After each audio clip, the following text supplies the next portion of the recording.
7 வயசு குழந்தை நாமக்கல்ல ரத்தம் சொட்ட சொட்ட அந்த குழந்தை ரோட்ல நடந்து வந்திருக்கு.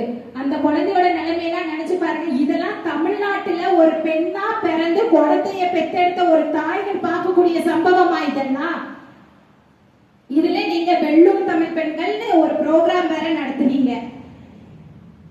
60 வயசு பாட்டி கிருஷ்ணகிரியில 70 வயசு தாத்தாவை கொலை பண்ணிட்டு 60 வயசு பாட்டிக்கு பாலியல் வன்கொடுமைனா அந்த தாத்தா வாழ்க்கையில பார்க்க கூடாதெல்லாம் பார்த்துட்டு சாகணும் இந்த தமிழ்நாட்டுல. இதுல நீங்களே நாங்க சாதிச்சிருக்கோம்னு ஊரெல்லாம் சொல்லிக்கிறீங்க. மதுராந்தகத்துல 14 வயசு சிறுமி அவ பாதிக்கப்பட்ட காட்டுக்குள்ள இருந்து 10 கிலோமீட்டர் நடந்தே வந்து போலீஸ் ஸ்டேஷன்ல கம்ப்ளைண்ட் கொடுத்திருக்கா.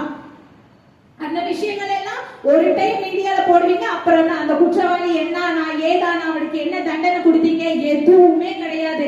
தண்டனைகள் கடுமையாக்கப்படும் போதுதான்